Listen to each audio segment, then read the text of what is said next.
Prepare yourself for List Off, the gaming podcast where your hosts, Brian and Ryan, rank the things they love. 3, 2, 1, List Off! This week, welcome to List Off 2, because we're going into our top 5 sequels. How's it going, guys? Good, man. So, yeah, I say guys because we have Eric from the SideQuesting Podcast joining us today to discuss some of these sequels. How's it going, Eric? Hey, guys. It's going pretty well. This is, I'm very excited. I mean, Brian and Ryan List Off Podcast. I can't think of many more dynamic duos in history. It's just because we rhyme. It's great. I mean, you got Kim and Kanye. You have Obi-Wan in the high ground. I mean, like, you know, yeah. Wow. That is I know. That is I mean, Eric and that's Tom. we made. Eric and Tom. Yeah. Whoa. Yeah, possibly. It's true. Yeah. I think history would judge that. But guys, thank you so much for having me on. This is very exciting. I've been a long time fan, and to like be on the show, see how the sausage gets made is pretty awesome. It's very loose format here. Very, very fly by the edge of your pants kind of thing. Seat of your pants kind of thing, you know. I had to kind of sing the song in my head, like when we were having the like in the intro there. I was like, it's so weird not having the intro song beforehand. Right. Yeah, definitely. Well, rest assured, you will see how the sausage is made, and I think you'll like it. I'm a big sausage guy. You will like the sausage. Oh, God. Every guest does. This is a great start already. I love it. Wonderful. So with that, Eric, have you been playing any games this week? Yeah, I've been playing a few. So I recently finished, and I'm sure I've talked about in the last couple episodes of the show that we've done. I recently finished an indie hit called Death's Door. Nice. I really want to play that. Yeah, Devolver Digital. And that's a really awesome kind of isometric top-down, like Link to the Past style dungeon crawler. It's a really awesome story. It's got beautiful themes, beautiful music. You're essentially playing as a little like crow bird creature that goes around and reaps people's souls. Super interesting, awesome boss fights. It's very Souls-like in its design. Can be very challenging. You get souls if you kill people, and you can spend them on upgrades, that sort of thing. It's got a really beautiful story about like life and death and like everyone's own morality and accepting your fate and kind of stuff like that. So gets some pretty heavy themes, but it's definitely something you should pick up I think it's like $20 on Xbox, on PC. That's a steal. Oh, it's on Xbox? Definitely.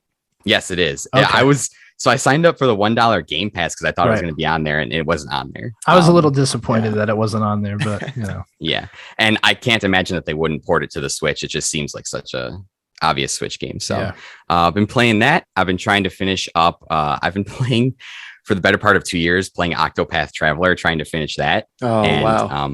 That's a beautiful game. The old school 8-bit style in kind of like a modern way is awesome. I think it's the inspiration. I think they're remaking Dragon Quest 3 in that style.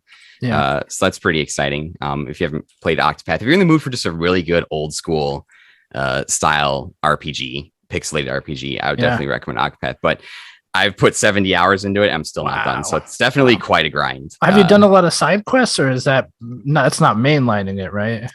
So the way that works is there's 8 main characters, and all 8 characters have like their own kind of separate story that loosely intertwine into an overall larger narrative. Right. And then you can meet like people in the towns that ask you to do like fetch quests, or I need to go. Can you escort me to here? Can you find this such a thing for me? Or you can even fight the people in the town sometimes. Different characters have different abilities depending on how they're in your party, and they can interact with townsfolk differently. So you can like pickpocket people, you can scrutinize them to get more information, you can allure them to come along with you and like help fight in battle. So a lot of really awesome kind of systems on there on top of a really good classic RPG job system. And then I finally dove into, like 3 or 4 years later, I'm finally playing Horizon Zero Dawn. Ooh, Nice. Yes. And that was, I can't believe I missed that when it came out. It's such an amazing game. Aloy's an incredible character. The combat, the art style, the unique take on the open world system. That's great. So I'm about 12, 13 hours into that. I know probably still very early. But that's been incredible. So do you know the story and what's coming? I do not. I've Okay, mostly avoided all the spoilers, which is really cool. Yeah. And really hard in this day and age. So definitely. Yeah. Good for you, because it's definitely worth experiencing firsthand. And I'm feeling a little stressed because I feel like I got to finish it before Forbidden West comes out. So Yeah. So Probably a good idea. So that's pretty much what I've been playing the last couple weeks. So So how are you playing Horizon? Is it PC or PlayStation? I'm playing it on PS5. Or I'm the PS4 version on PS5. I don't know if there's an upgrade for it yet. I have to double check that. But that's been awesome. It looks beautiful. Even though it's PS4 game on PS5, it still looks absolutely incredible. So that's great. Do the DLC as well, because that's a lot of fun. It throws you in, so like be ready for that. But if you play the main game and then play it, you'll be fine. I picked it up during when they had that like Summer of Play or whatever. They were giving away a bunch of games for free. Yeah, so they had like the definitive complete edition for free, and I was like, oh well, just take that for sure. Can't beat that. Absolutely. That's great. So I'll go next. Yeah. All right. So wait, hold on, Eric. Have you played God of War? I have played God of War. Okay. Yes. Okay. Cool. I misremember then. I thought you had mentioned on your podcast that you did not, but maybe it was Horizon Zero Dawn. It's hard to get these big PlayStation first party games all in order sometimes. The 2018 God of War is the only one I've ever played. So I didn't play any of the older ones. Wow. Yeah. Well, you played the best one, so yeah, I think so. yeah, definitely. So I played games this week. I beat The Ascent. Nice. Yeah, it is. I had a great time with this game. I really enjoyed it more than I expected to. It surprised me in a lot of ways. It has its flaws. It has little bugs here and there, but man, it is just a blast to play. The guns feel so tactile and powerful, and the story is fine. The world building's good. You know, it gets into the whole dynamic of corporations and the people who work for them, but you're basically like a slave for this corporation. So it is dystopian in that matter, but it's like deals with the effects of when a giant corporation goes under and, you know, who's affected in what ways. I don't want to get into story spoilers here. The gameplay is phenomenal. If you haven't had a chance to play this and you have something like Game Pass, at least give it a shot.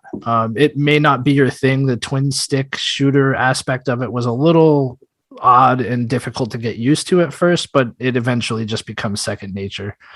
Did you find that you were getting new guns frequently enough? Because that was my biggest problem. I was dealing with the same like two guns for the first like 2 hours.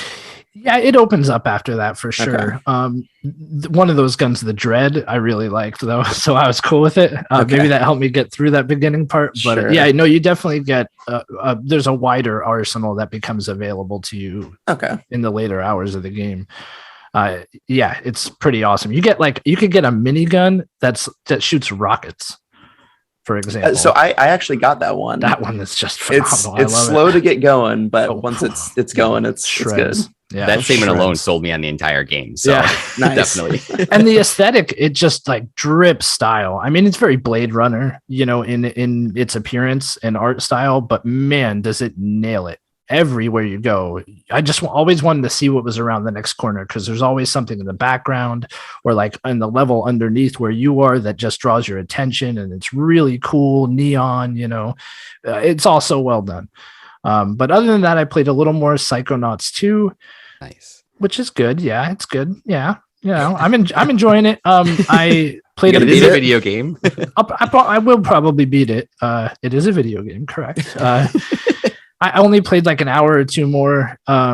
It was more of what I played before, and it's good. It is a good platformer. I stand by my word on that one. But I knew that Eric was coming on the show, and I did not know Eric had played and tried to beat this game. But I know that you've been trying to beat Octopath Traveler for a long time now. Being a listener of your show, I knew this. So I'm like, you know what? It's on Game Pass. I'm going to play Octopath Traveler. Oh, it is on Game Pass. Yeah, it is. Nice. So I started Octopath Traveler. Prior to this, I had played the demo on Switch. So that deals with, I think, Ulbrich is the character's name. Yeah. The knight and the dancer, Cassandra, maybe? Primrose it is. Primrose, that's right. I'm way off. Never knew a dancer named Cassandra in my life, I swear. Don't tell my wife. But no, I'm kidding. So I started this one as Hanet, the hunter. Yes. And that was cool. It's like the best version of Pokemon. she catches creatures and then has a certain amount of turns to use them. And so far, I've linked up with the scholar, who I believe his name is Cyrus. And that's about as far as I've gotten in this playthrough. But I'm enjoying it. Like you said, it is a gorgeous, gorgeous game. Really cool pixel style. Everything feels very tactile. It looks like, people now make those dioramas of 16-bit games that you could buy in the little glass cases. That's what the world is like. Yeah, like the shadow box, and you could get it of like Chrono Trigger, which is what Brian would get. And if it looks like that, the world is that, and it's super cool. It's probably the most accurate description I've heard. That's actually really good description. It's what I felt like I was walking through. It's very cool though. I mean, like I said, I played the demo before, so it wasn't like anything new, but it had been long enough that it was still very, very eye-catching, with its unique style. There's another game coming out too that utilizes a similar Project Triangle Strategy. Well, there's that. Yeah, God, the best named project ever. I just hope it stays that way, right? Like Octopath did. They were like working title with Octopath, and then everybody's like, no, name it Octopath. Yeah, they did. I would buy Project Triangle Strategy, honestly. For sure. I mean, it's basically telling you what you're getting, and then they could be called. I told Brian they could be like the Shapes series. Right? Yeah, right. Like, you have like perfect. Project Quadrilateral Adventures after that or something. Exactly, man. But that's all I played this week. So what about you, Brian? Playing any games? So Splitgate always. Yeah, just absolutely. every day. Man, gotta get in there and you get go my pro dailies. Did you go pro yet? So I am at the precipice of platinum. Wow. I keep just being at gold and then platinum, which is, it's like midway through the whole tier system. But it feels good. It's still pretty good. Yeah. It's fun. And then I jumped into Humankind on Game Pass. It's basically Civilization. And I put in about 30 minutes, maybe an hour. I don't think that these are my type of game. People really, dedicate their lives to this genre, but it's just a little, sometimes I just want to shooty shoot. And this is like the complete opposite of that. I get where people are coming from in liking the genre. I actually do like, there's a mobile game called Polytopia, I think it is. And it's basically Civilization distilled to like the fast version. And that I kind of like. So I like the concept, but having to dedicate hours and hours is just not for me for that. Right. I have a funny story about that, actually. So I heard you talk about Polytopia on one of the episodes. Yes. While I was at work, and I was like, oh, that's cool. So I downloaded it during lunch, and I proceeded to like sneak play it at work for the rest of the day and got like zero work done because I was so addicted to it. Yeah. Cool. It's a good work game because it's just turn-based and you can really take your time. And even if you like turn off your phone and bring it back on, it's still there. So yeah, that's cool to hear. So would you say that, because I played a lot of Civ back in college and stuff, and would you say Humankind, did it have that same type of thing where it was like, oh, like one more turn, and then all of a sudden it's like 4 a.m. and you're like, oh, I should probably go to sleep? I could see that absolutely happening. So I don't have any experience with Civilization at all. Okay. But from the way that people describe it, it's like basically the same type of gameplay. I think there's like a few different tweaks that they do to make it kind of unique, but it seemed like very much that same solution. Okay. But the only other thing that I got a little bit of time into was Metroid Fusion. I'm really trying to play that through again and in anticipation for Dread, because we're less than a month away here. I know. That's a day one for me. Same. So yeah, I'm very excited about that. I loved Samus Returns. Yeah, Samus Returns on 3DS. And then this one, I played it 2002, so I don't really remember too much of it, but I loved it when I did play it, and people are remembering this game and saying how good it was, and it really is. It's a fantastic game and really has me excited for Dread. Cool. So yeah, I don't know if I'll finish it before Dread, but definitely I'm ready for anything. So. I do agree. Like the three of us are probably buying Dread day one. It's going to be the best selling 100%. Metroid game of all time. I'm like pretty confident in that. I think so. With 90 million plus Switches out there, yeah, and people are starving. We got WarioWare, I guess, recently, but Metroid is, I feel like, is going to sell more than that. Judging by the reactions, we did not get WarioWare. No, I did not. I have not. That's probably going to be a sale item for me. Yeah, for sure. Yeah.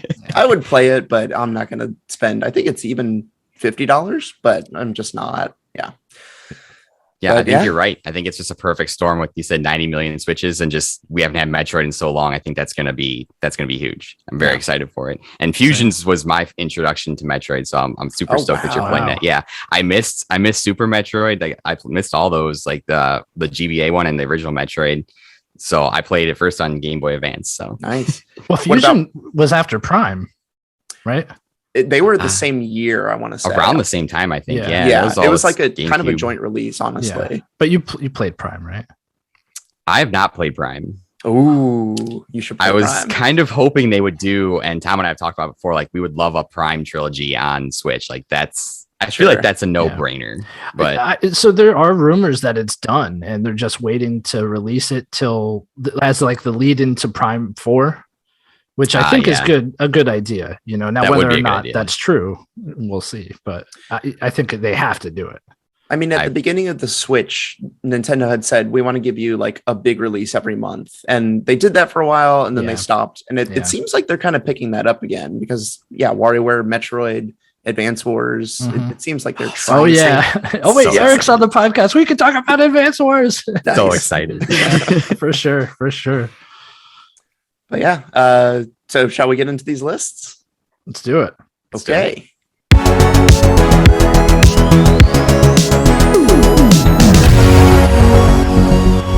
All right. Well, Eric, since you are our guest, you have first dibs on the story. So what would you say is your honorable mention? Oh boy, no pressure here. So spent a lot of time thinking about this and just thinking about my history with gaming. And so for my honorable mention, I had to go with a game that I have, whatever the Xbox version of Platinum is, 1,000 pointed on Xbox twice. That was Assassin's Creed 2. And I don't think I have to try and sell this game to anyone, but I guess my tagline would be the end of the game. You fist fight the Pope underneath the Vatican over control of an alien artifact.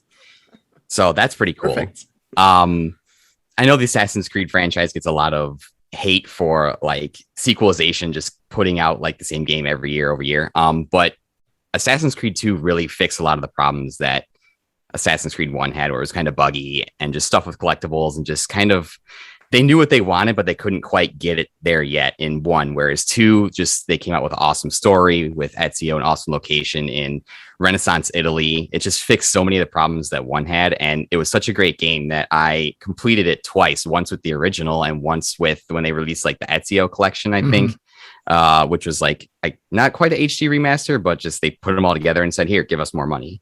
And that game to me has just kind of really stuck with me throughout everything. I think since then, I think the series has really struggled to kind of recapture that peak that they arrived at Assassin's Creed 2. Although I would say that Black Flag came pretty close because that game is also pretty incredible. But I just don't think 2 is, in my mind, is always the Assassin's Creed experience. It's the most definitive version of that experience that you could possibly get. So that is my honorable mention. Do you have any experience with the newest trilogy, like Origins and Valhalla? So I played Origins when it came out after skipping a bunch of them after Assassin's Creed 4 Black Flag, just because I was just kind of burnt out on the series after that. Played Origins. I thought Origins was amazing for its locale and its story in ancient Egypt. I skipped Odyssey and Valhalla just because life's been super busy and I just can't commit 80 to 100 hours on an Assassin's Creed game.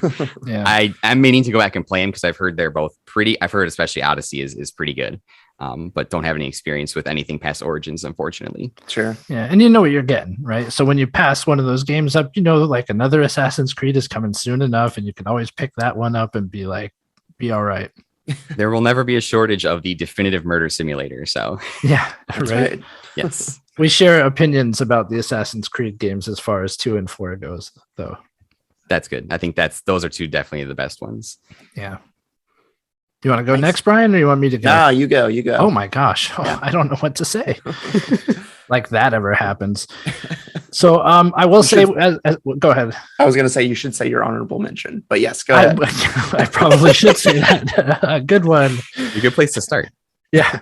My logic trying to put this together was I was trying to go with which sequels like Assassin's Creed 2 really built off of what had come before and took some risks, and they paid off. Like those changes really benefited the series.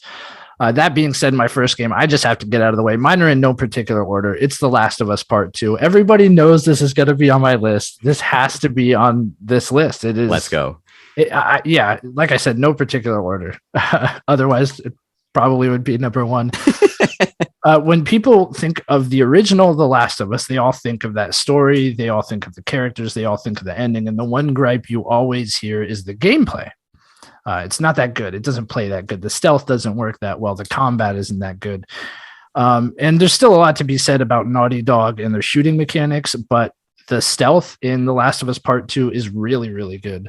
The gameplay in The Last of Us Part 2 is extremely good. I feel like they not only improved so much upon the story and the characters, which when you look at The Last of Us Part 1 doesn't seem feasible, but they did it.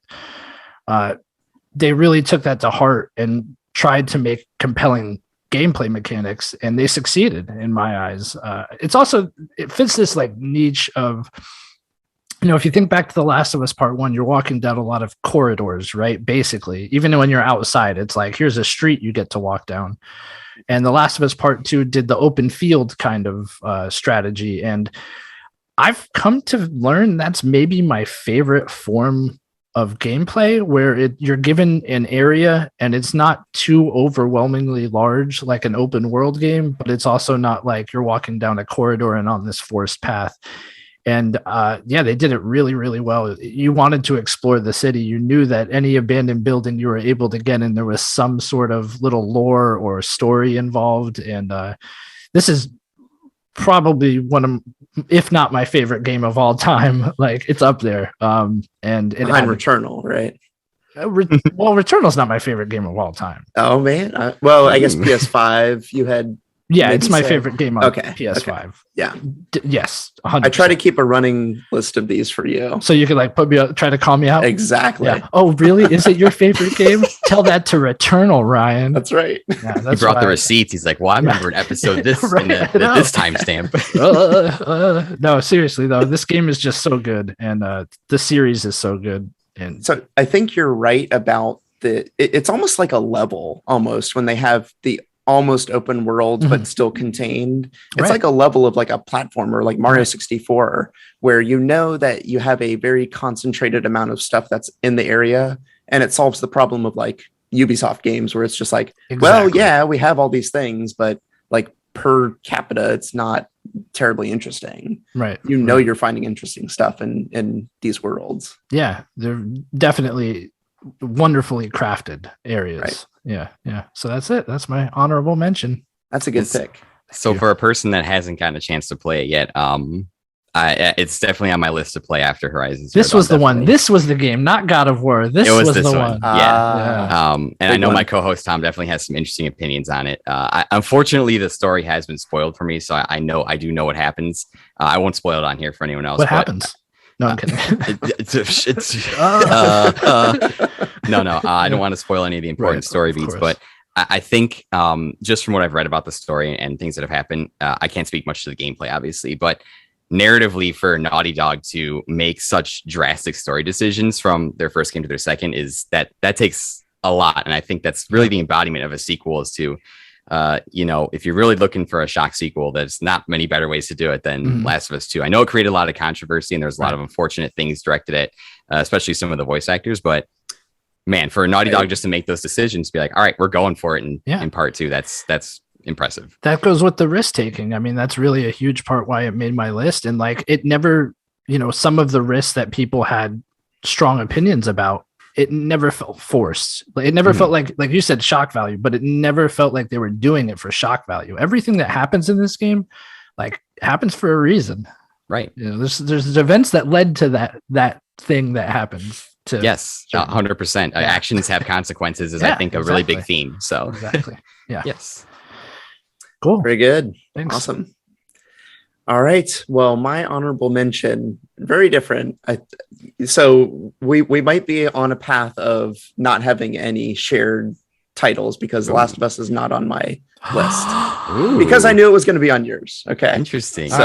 So we're 1 for 1 right now because my honorable mention is Tony Hawk Pro Skater 2. Very good. So this is a great game. The number 2 game of all time according to Metacritic. Nice. Yes. Finally, we come to my number 2 man. His name, number 2. This is the most video game ever. You have your levels, you have crazy goals to complete in each one.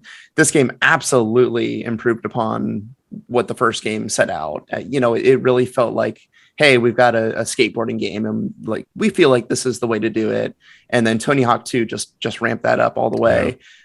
Just adding in manuals made it so that you could just chain these things together in ridiculous ways. And I know the subsequent games had other things like reverts and whatnot that added on to that even, but manuals were really the thing that made this game just soar. Obviously the soundtrack, I know people are going to be pretty deep into that. I definitely loved the second soundtrack more than the first one. And then just the levels, they were far more interesting to me. I mean, I loved the levels in the first game and other entries, but we got the hangar, we got Venice, Philadelphia, just some of those are so iconic. And then playing the remake that just came out not too long ago, it was so fun to revisit all those levels. And I just played all of 2 and loved every second of it. Incredible game design. I think the gameplay, while similar between the two, obviously just those little tweaks that they made, it just really made this game so much better in my opinion. Yeah, it's a good one, man. It's a good one. Definitely different. Not as much murdering in that game as Eric. Not as much. No. Still a lot of violence with just like if you bail, but oh my gosh, especially when you get like 50 feet up there. Oh man, and just land like straight down on your face. But you get animation of like just like slamming down and like your like lower half bends over your back. Like, oh my gosh, I hate that. Yeah. That happened to me a lot. But anyway, I would agree that Pro Skater 2 is like the definitive experience of that genre. Definitely. Yeah. I think people really like 3 for a lot of the same reasons that I mentioned, but 2 just, I mean, how can you replicate playing on Dreamcast Tony Hawk's Pro Skater 2? You just can't. You can't anymore. Yeah, exactly. That's it. That's a good one. Yeah. All right, Eric, you're up. All right. So this is it. This is the top 5. This is for all the marbles, right? That's it. Yeah, these ones actually count now. Oh boy. So I've been stressing about this for weeks. So let's see if it finally pays off. So I think maybe might surprise you guys as I know listeners of the show. Number 5 is one of my favorite games of all time. Very personal to me. It is Kingdom Hearts 2. Might surprise you that it's not higher on my list, but I think there are better sequels. But Kingdom Hearts 2 by many in the community, including myself, is the definitive Kingdom Hearts experience. It improved on a lot of the things that the first game did really well. The combat was faster. The worlds were better. They incorporated more Disney worlds than they did in the first game. For a lot of the flaws that 2 and the series have as a whole, questionable voice acting, making you replay levels just to kind of pad the game, and then Nomura's crazy storytelling. 2 is really like the story's not insane. The levels aren't really that worn out. It's really kind of still a really approachable experience before things really start to go off the rails and the story gets absolutely nuts. And then just kind of the classic story of good versus evil, light versus dark. It's so good. It holds such a special place in my heart, and it's very much comfort food for me. It's a place I can go back to when I'm feeling stressed. It's a game that I can go to and just feel and just forget about things for a while. Just those mid 2000s Square RPGs hold a really special place in my heart, and this is one of my favorite games of all time, along with Final Fantasy IX. It's like 1-2 constantly there. And I just really think if you're going to play a Kingdom Hearts game, I don't think they've ever quite reached the level that 2 did ever again, just with everything that they did in that game. So that's my number 5. And it's going to be hard to beat that one for sure. Nice. No, it's a good pick. I think you may I kind of knew 2 that would be on your list, and I think you may have just named them both. but no, it's a game I've never played, unfortunately. Kingdom Hearts is fascinating to me just because of there's so many games and it's so confusing. You always hear. So yeah, it was Brian on my and I naming just- convention list. Yeah, Right. yeah. We're like, It- come on, it's- those names, man. Come on, I Eric. don't think that you'll encounter another game series with the way that Nomura, and Nomura is very cryptic when you start to like kind of study him and his works and stuff. So it's very strange, just kind of the things that he does. Keith and I both have a very special love-hate relationship with Nomura. So Yeah, I actually want to say, like, I love listening to your podcast, and it is interesting to hear the way you guys can just like list off these directors of these games. Like Nomura is he's out there, man. But very out there. I know that from listening to you guys. The way, your knowledge of the people behind these games is much greater than mine is when, I'm like, yeah, that game, I don't know who made it. Like people made it. People worked on it. Right. Yeah. Well, the Kingdom Hearts fans, myself included there for a while, especially when I was in college, are very obsessive about finding out little clues that he drops about the sequel. So they dig into everything. They like, okay, what is he doing at this time that maybe will lead him to design this kind of game? Or, what could this possibly mean? Or even his tweets. It's very obsessive around him and these games for the fan base to try and figure out like what he's going to do next. Yeah. Sounds like Kojima. Right. It's very Kojima-esque. And I think if him and Kojima made a game, that would probably be the most mind-blowing game ever made. Oh, there would be too much of a clash. I bet it seems like they're both like, I'm the best. Yeah, it might very well might be. So yeah, my number 5, Kingdom Hearts 2. Cool. Yeah. So on my naming convention list, I said, one of the games I brought up from the Kingdom Hearts series was Dream Drop Distance. And I'm like, how could you defend that? And then Brian busts out with, because it was on the 3DS. And it's like, oh, duh. Jeez. And they had mechanics in there. They had the drop mechanic in there, which is where you switch between characters and you're dreaming because you're waking up sleeping worlds. Don't get me started. We'll be here for 3 hours. So I know. It's cool though, man. It's cool. Have you played all of the Kingdom Hearts games? I played all of them up to 3, including the mobile game, which recently got shut down. Oh no. Yes. So I've played all of them. I have not played they came out with like Melody of Memories or something like that, which is like a rhythm game. Okay. Just because I got to a point with when I finished 3 where I was like, okay, like I'm satisfied. I'm done. I've followed this series for like 18 years of my life or however long it's been. Like I'm fine with this. And then they're like, oh, there's a rhythm game. And now Disney has a contract with Square for like 5 more. And I'm just like, I can't do this anymore. Oh no. I literally can't do this anymore. I've moved on, but I get it. No, they'll probably suck me back in. Right. Yeah. It's a game that always interested me. I'm a Disney fan. Like I'm a corporate shill for those guys. Definitely. It doesn't have any right to exist. It's like Final Fantasy combined with Disney characters. You're just like, in what world will this ever work? Yeah. What a crossover. Cool. Yeah. It's cool. So my number 5, be prepared guys for games you've heard me talk about a lot. It's hard to make this list and be true to myself without having certain games on it. That's why I came on. Yeah. So with that being said, my number 5 is Super Mario Brothers 3. Not only is it the best Mario game, it's also a great sequel. Come on. You guys know it. In your heart of hearts. Look, as far as the 2D Mario games go, this exemplifies everything they were supposed to be from the get-go. This is like the perfect version of a 2D Mario game. And people can argue and say Super Mario World, but no, it doesn't. Super Mario World doesn't work like Super Mario Brothers 3 I was does. going to say that. It's not. It's not as like expertly crafted as Super Mario Brothers 3, and it's not. Look at Super Mario Brothers 1. You get the fire flower, boom, you shoot fireballs. Super Mario Bros. 3 brings in just tons of inventive other costumes that Mario can change into and gives him different abilities. And they don't have that in Mario World.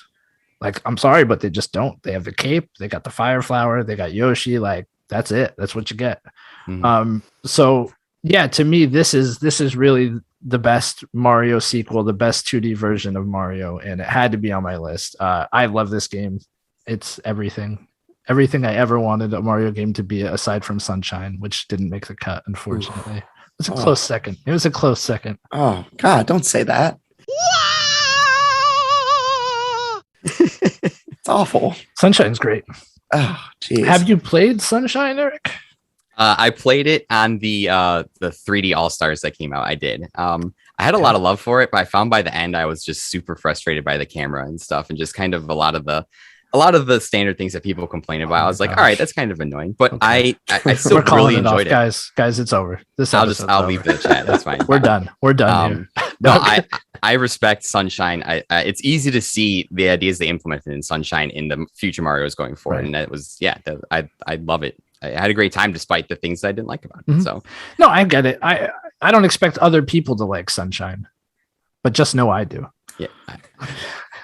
And I think that too, about what you said. For me, I respect Mario 3 for what it did for the franchise. Definitely, it's one of the most expertly crafted games of all time. It's Miyamoto and team probably at their best. Definitely. World just has more personal meaning to me because it was the first video game I literally ever played. So wow. Yes. Yeah. No, I can see why. I think I'm kind of in the same camp as Eric. World, for whatever reason, is just really special. I just love the art style. I feel like when I was growing up, I would draw just all of the characters from like that art style. And man, I don't know which one I've played more of, 3 or Worlds, but it's really close. Yeah. I wish I knew. I too have played a lot of both of them for sure. Right. Yeah. Yeah, guys, cool. Gang up on me. Right on. No, 3's great. Like, don't let these guys fool you, audience. The one you want to play is 3. If you play one Mario game, play Sunshine. But if you play 2, play Super Mario Brothers 3. Okay, we're moving on because that's ridiculous. Number 5, a better platformer than all of those. Donkey Kong Country 2. Whoa, is my number 5. I think you're wrong. I might be wrong. I might be wrong. I took it a little too far on that one. But Donkey Kong Country 2 is still a very good platformer. Very much improved on what one put forth. Obviously we were all wowed by the first game just with those graphics. It didn't make any sense to be on the Super Nintendo, but 2 took everything that the first one did and just I think the value that the Diddy Kong and Dixie Kong, it's just those are far more interesting characters to play as and had more maneuverability and it was just more fun to cartwheel and use that ponytail to run around. Then I always switched from Donkey Kong to Diddy Kong like every chance that I got in the first game, and I found myself kind of jumping between the two in the second game. I'm going to bring up the soundtrack. I love the music of this game. Yeah. It's incredible. So good. All of the Rare games, obviously, I talk enough about, but these soundtracks are always right up my alley. I have all the different like remixes from people. There's a really good remix, like an entire album just of Donkey Kong Country 2. I'll have to link it in the show notes, Ryan, and everyone should check it out because it's really good. I think it's called Serious Monkey Business. That's cool.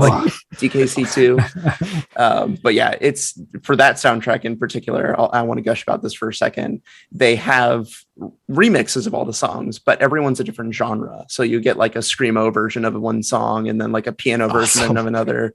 It's really cool. That is cool. Yeah, you gotta give the link now. Yeah. No, I totally will. I'm not sure the availability of it, but it was like a commercial release in some form. So it's available somewhere, I'm sure. It's on the internet somewhere. We'll find it. Exactly. Yes. Yeah. And then the level design. I mean, that's always the thing that gets brought up with this game. And it really is out there.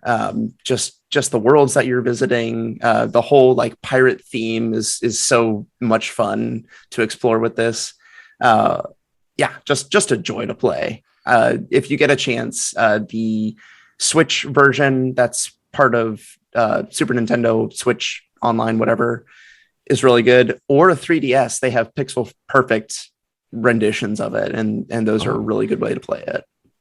Cool. Good pick. Thank you. All right, number 4. You're up. Oh, me. Okay, again. Yeah. Oh boy. Okay. I know it comes up quick. Yep. It does. Okay, so I don't think you can talk about sequels or have any list of sequels without probably one of the most iconic sequels of all time. I'm of course talking about the beloved GameCube release of Super Smash Bros. Melee. I think that of every sequel that's been released, I don't think many more have more cultural significance than Melee. It's still being played today in major tournaments over Ultimate, over every other iteration of Smash Bros. This one is played more and followed more closely.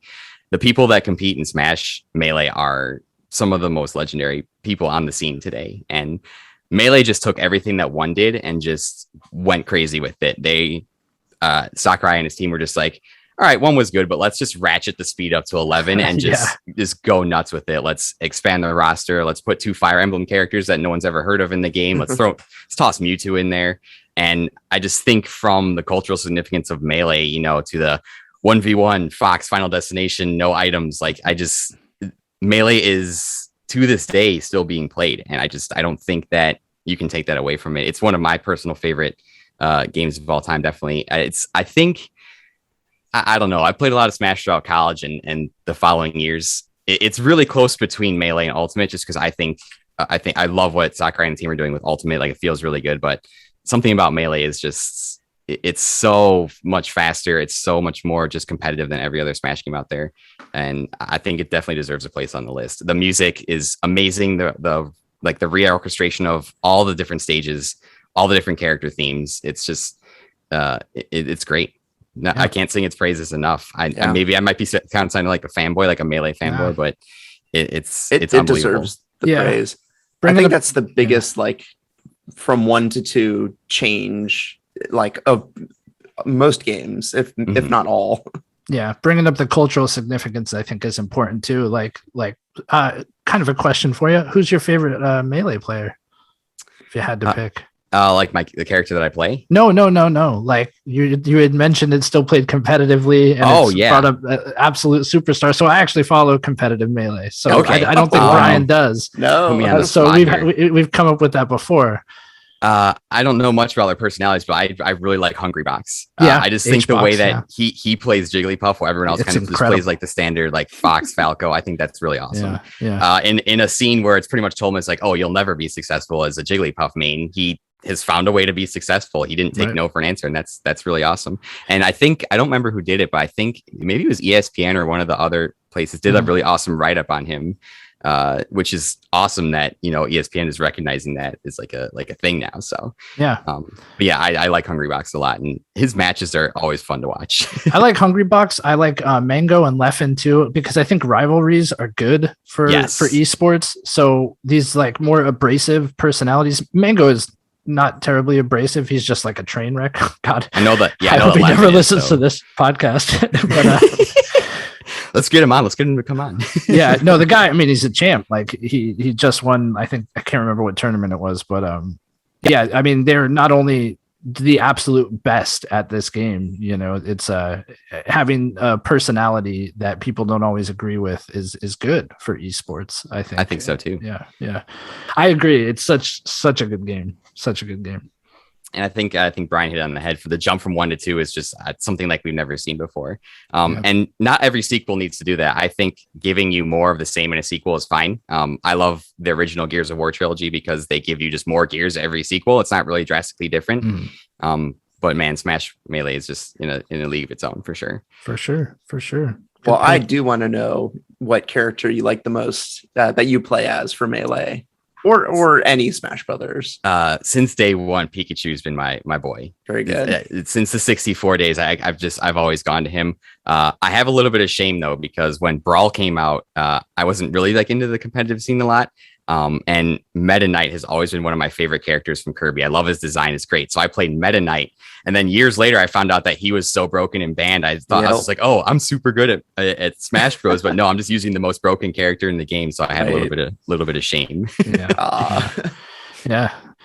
Not like Ice Climbers. What do they have? The wobble? You guys see the wobble? Yeah, man, that's nasty. Yeah. But they won't ban it because Ice Climbers are so bad at everything else. Right. That, like, they don't ban them because like you can't win a tournament on wobble alone. Like people can avoid it. Yeah.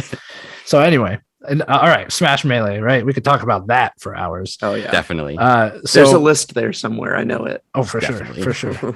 So moving on to my number 4, it is GTA 3. I don't have much else to say about this. We talk about leaps. You talk about which game had the biggest leap between sequels. Look at GTA 1 and 2, and then 3. That is the mind blowing, like literally from top down 2D to a fully fleshed out 3D world that's felt lived in, felt natural. It was incredible. I mean, such a good translation from 2D to 3D that very few games were able to pull off. But aside from that, I mean, this is the one that took it to the next level for that entire series. It is the blueprint, much like Mario Brothers 3 is the blueprint for a good 2D Mario game. This is the blueprint every game followed after it in the series. Like GTA 4 is essentially this with a bigger city. Right. And same with Vice City, same with San Andreas, same with, GTA 5, I assume. I don't know. No. Still haven't played it.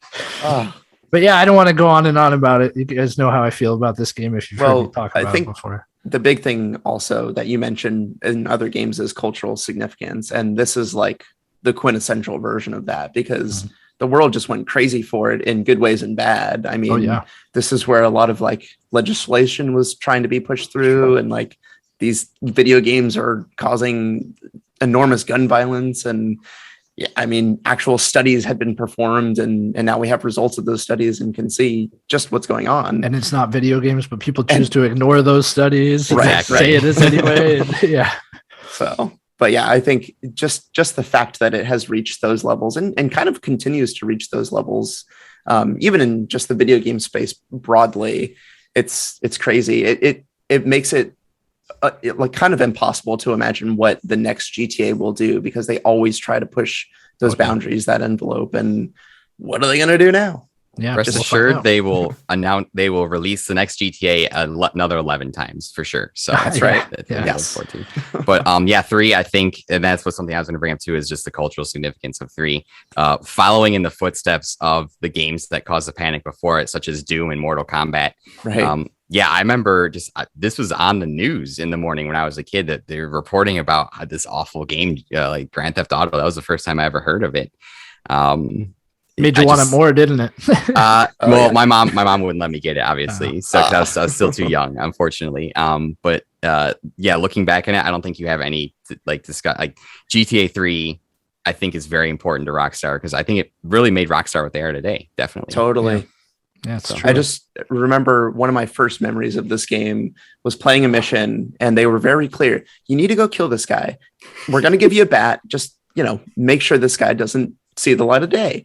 And I killed him with a gun or a car or something, and I failed the mission. And I was like, no, we gave you a bat. You have to kill this guy with a bat. We're not taking no for an answer. Right. GTA just has that like sense about itself. Like, we're doing this because we want you to do this. Yeah. I always hope that these games never have a remote control vehicle mission.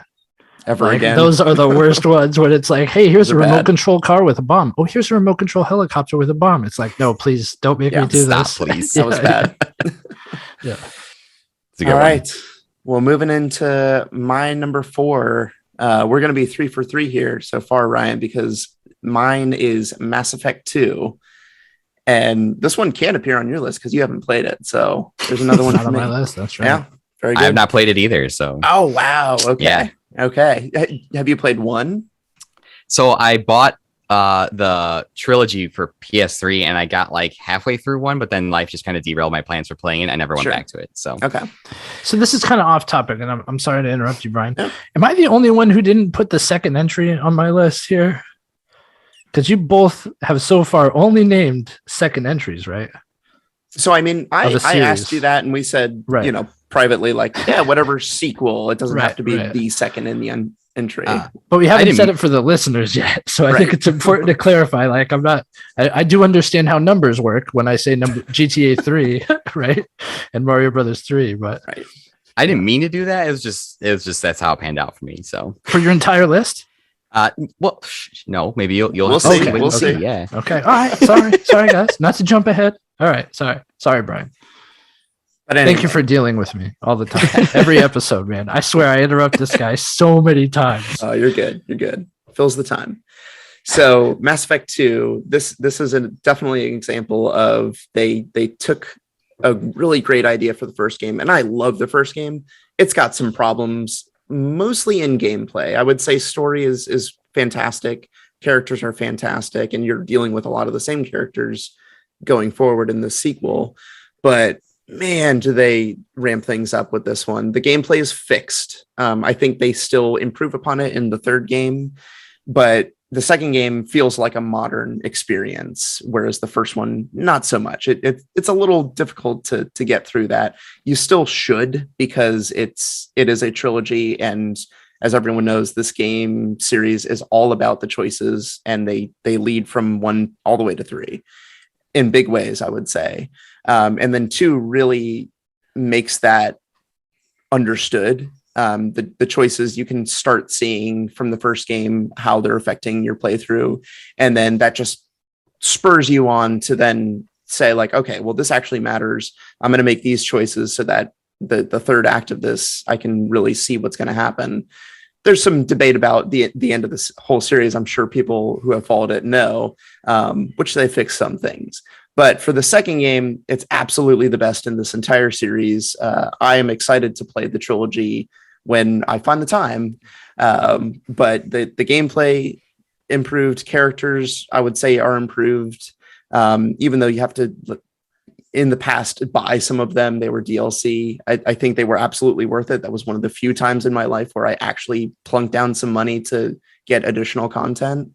And the choices absolutely matter more in the second game, because I think they realized what they had and where they could go with it.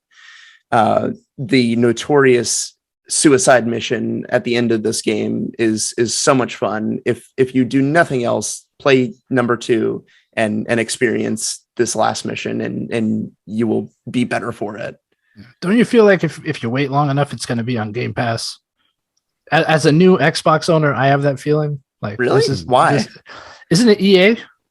Yeah. So EA Access is on Game Pass, right? Oh, okay. So you mean the newest like trilogy thing? The Legendary Edition. They're all on there already. Right. Correct. Yeah. Okay. Yeah. No, I mean like the Legendary Edition. I think there's no reason for them to do that, because if you want to play it for free, you have a way to do that. Right. But they want to just like milk the money that they can from this release. Yeah. As I say, EA will make all the money that they can off of it, and then they'll put it on there for sure. Yeah. I'm a patient maybe when we get Mass Effect 4, I think that's the only time you're going to see this jump on Game Pass. I could wait for that. And by then, Game Pass will be $20 a month. So I'll still be locked we'll in. See. I know. Yeah.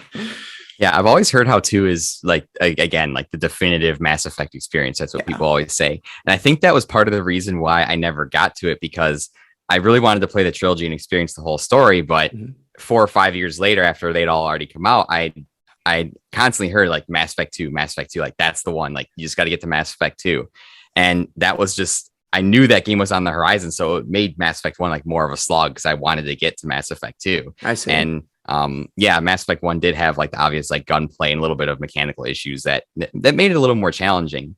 But then just like when life stuff hit and I never came back to it, I was just like, well, I don't want to go back to Mass Effect 1. I want to play 2, but I didn't know the story. So I think there's a lot of important stuff that happens in 1, and it's absolutely worth playing. And it seems like this newest release is the definitive way to do that. And they fix a lot of the issues that people had. So yeah. You know, this is an interesting one too, because it brought so much attention to the series, and it was like widely regarded as one of the best games of all time. And you don't hear about it in that regard as much, you know, but I remember when it was released, like you talk about cultural significance with the last 2 games that Eric and I mentioned. This was one that like people cosplayed as Shepard. Like it was big. This game was huge, man. Everybody was talking about it constantly. Yeah, exactly.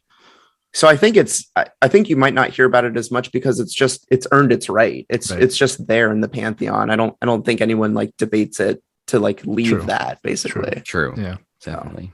Yeah, good pick, man. Yeah. That's a really good one. Yeah, definitely. Okay, so is it me number 3? That's it. Top 3. Okay, so obviously for a number 3, I had to pick a third game, number 3. So I did not go with the 2 naming convention. Yes. So my number 3 is Halo 3.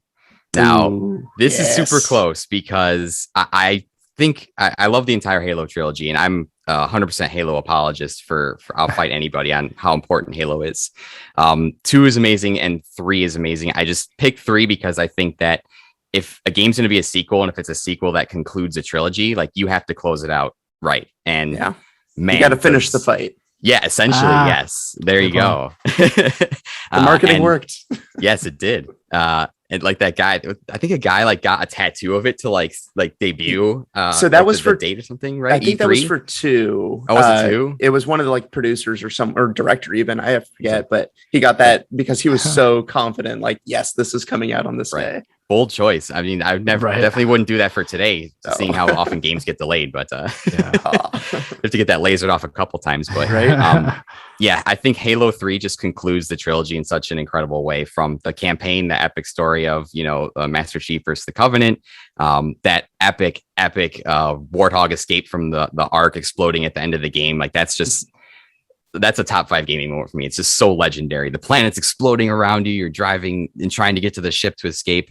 And then obviously you can't talk about Halo without the multiplayer. I mean, I think 3's multiplayer is just definitive. I think that so many games after it, what they, their success, even call it like the Call of Duties and the Fortnites of the world to Halo. I mean, Halo changed the game when it came out. And I don't think anyone would argue with me to say that Xbox might have not made it as long if it wasn't for Halo. Totally.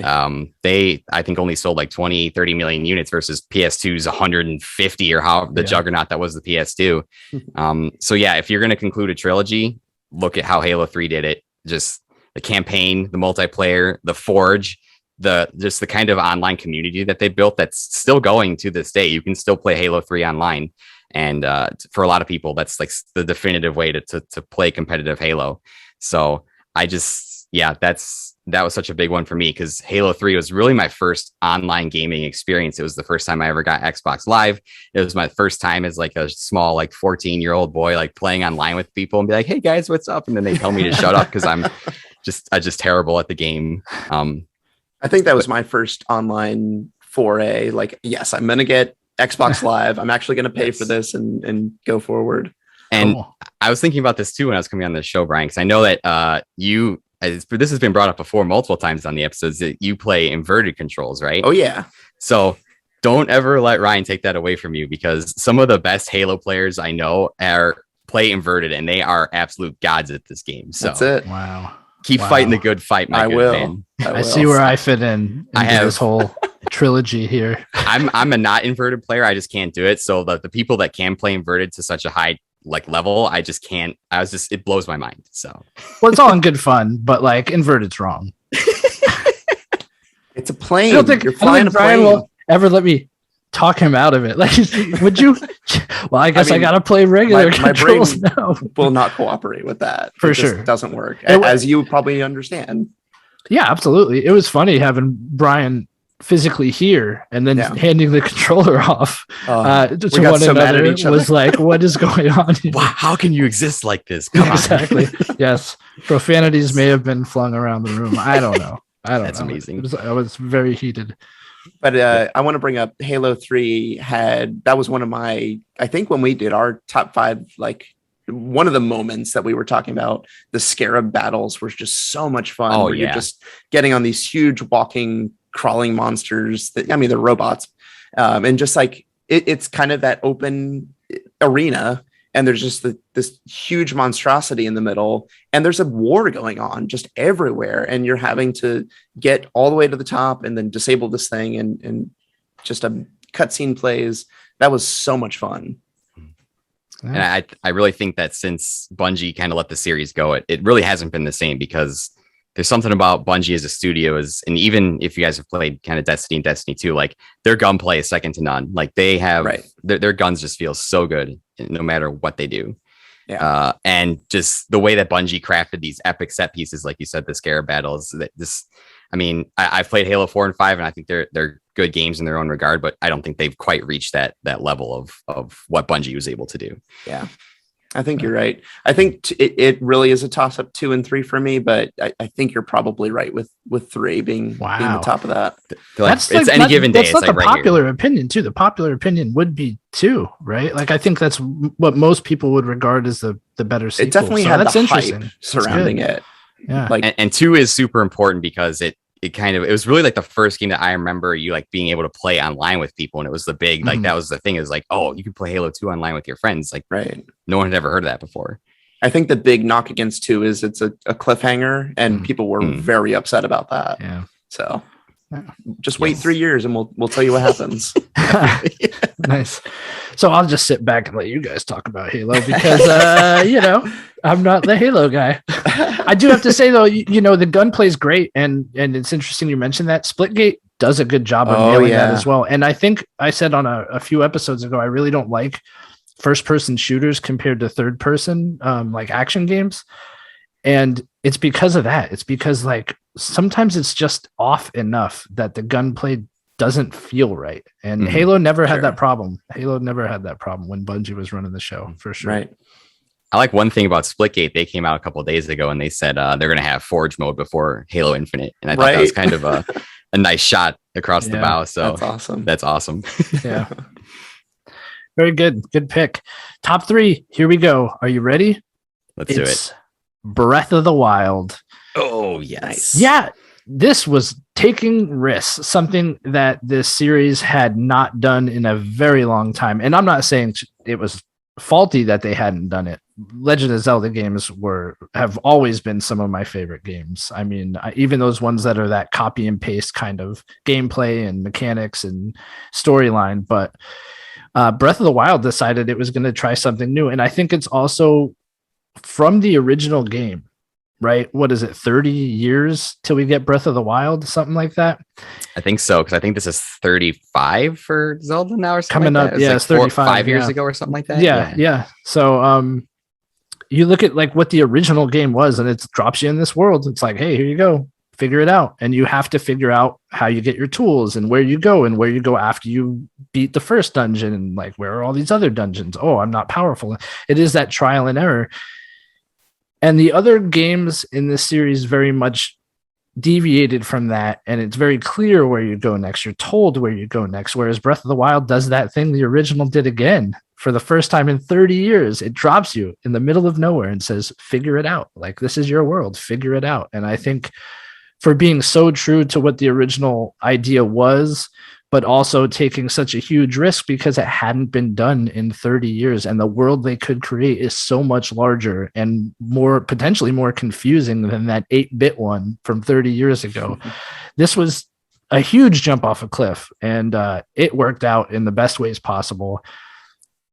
I don't enjoy a lot of open world games. This made it always had the thing on the horizon you want to go see. It always gave you like a glimmer of something to go follow, right? Oh, there's this dragon in the sky. Like, what do I do with this? Oh, I know that orange glow. That's a shrine. I have to go to it.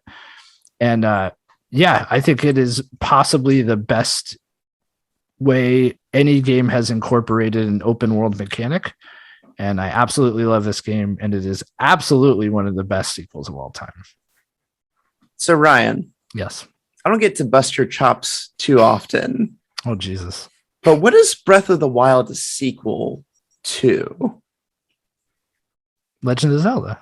Legend of Zelda series. Like, is that, are we saying that it actually is a direct sequel? Well, it actually almost definitively is, right? Okay. Because they do bring up past games in this game. That would be a qualifier. Yeah. So that's what you're saying. Get and there is a Majora's definitive Mask timeline, game, right? In the timeline, that was my biggest argument, was the timeline. Okay. And this is apparently when the 3 branching timelines are converging again.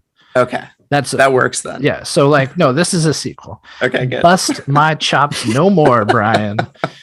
But I appreciate the effort. I do. Okay. I do. Yes. Yeah. Now, Breath of the Wild 2 will probably be. Do you have anything good to say about the game, or just like? Yeah. Listeners will know my love for this game, and of course, how excited I was to pop this in day one, and super excited about the sequel. So yes, I am a Zelda devotee, and this game is at the top. Yeah, no, it's a good. I think nostalgia for other Zeldas is big, and it colors things probably in weird directions, but I think Breath of the Wild just objectively is probably the best Zelda game. I agree. So. I have my favorite, and it's not Breath of the Wild, but it is just so good. I'm really glad you brought up the points that you did, because when I think of Breath of the Wild, that's exactly the things I think about too. It's one of my favorite videos on YouTube of all time is by Aaron Hansen, aka Eagle Raptor, Game Grumps fame. I don't know if you guys know of him. He did a series of videos early 2010s called Sequelitis, where he discusses like games versus their sequels, and one of the games he does is Ocarina of Time. And the points he brings up about Ocarina of Time versus like the original Zelda is like exactly what Ryan said. It's like, it is an open world kind of exploration, but you're told very clearly where to go and when to go there. Yeah. And I think, like you said, Breath of the Wild is just such a drastic departure from the Zelda formula. Whereas, yeah, you have like a little intro area on the Great Plateau, but once you're dropped off there, it's like, okay, go do as much or little as the story as you want. If you want to go straight to Hyrule Castle and fight Ganon with a mop, you can. Yeah. And that's insane. Nintendo was pretty much telling the speedrunning community, hey, bet you guys can't do this. And now they can beat it in like 15 minutes because you can like angle Link's shield surf and launch like 7,000 feet in the air. Right. It's an incredible game. And I was never the biggest Zelda fan before this game. And I played this game and it brought me back to the franchise. So this game made me go back and play the other entries. It made me go back and finish Ocarina, maybe go back and finish Wind Waker. Still haven't played Twilight Princess or Skyward Sword, but I'm working on it. Yeah. So yeah, this is of all the games of the past 5 years, this is probably one of the best. Cool. For sure. That's rare to have that like trajectory of playing the others, maybe not really liking them, and then playing this and going back. Yeah. So that's, you get a new appreciation for it, I'm sure. Especially seeing like how far they've come along the way. It's cool to like have that frame of this is where we've arrived to, and then going back and kind of appreciating the history of the series. Right. So, nice. Definitely. Very cool. Very good. All right. Well, getting to my number 3. This is the game that both Ryan and I will be playing if I win our bet. And that is Ori and the Will of the Wisps. Phenomenal series. And I loved pretty much everything about the first game. I had no idea what this game was, and I just happened to pick it up on PC, and I didn't have an Xbox at the time, so just completely skipped it. But I was very happy I did end up playing this game, and the second game just improves everything. I think the absolute most notable addition to Will of the Wisps over the first Blind Forest is the checkpointing. That was one thing that I kind of had a hard time in the first game, was you have to like physically put down a checkpoint when you're playing through the game, which is helpful if you're trying to get through a certain point and you're just like, all right, I'm going to set this down and then try it again.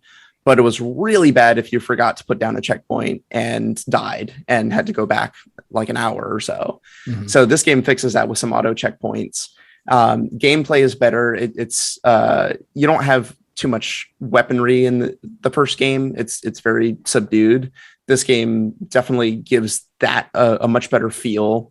You actually feel like you're able to deal with enemies in a better way instead of just kind of jumping over them or kind of getting them subdued. And then obviously music, always a point for me. I think both games have phenomenal soundtracks. So one over the other is not really anything there. Our music episode, I gush about the soundtrack a lot. And then the graphics. I mean, Ori, if you've ever looked at any screenshot from the first game, you think, oh my gosh, this is just like a beautiful painting and it's animated and I can't understand it. 2 makes it unbelievably gorgeous. And you just see how much more detail is in this world. And, you know, I love good graphics, and that's sometimes a point, you know, that will make me get to play a game. But this one really, you're just wowed at every instance of looking at the screen. And you can play it in 8K, which is, wow. I don't think you can say that really about any other game out on the market right now. But yeah, Ori and the Will of the Wisps is a formidable sequel, and I am excited to see what this studio does. If it's Ori, great. If it's not, they are a new coming studio that I'm very excited to see. I'm kind of hoping I lose our bet now. You can't just ignore the bet. It's a bet. You bet on a bet, and if you lose the bet. Right? Hey, I want to play Dark Souls. That'll be fun. That's what that game is, right? Fun. I think it's fun. Okay. In a very punishing kind of way. There's enjoyment out of it for sure. Perfect. Yeah, I experienced a little bit of Ori and the Blind Forest on Game Pass. Played for a few hours at least. Sure. I own both those games on Steam. I've been meaning to go back and play them. But yeah, from just what I've seen, Ori is a really awesome, unique take on the Metroidvania style of genre, as far as I understand, my basic understanding of it.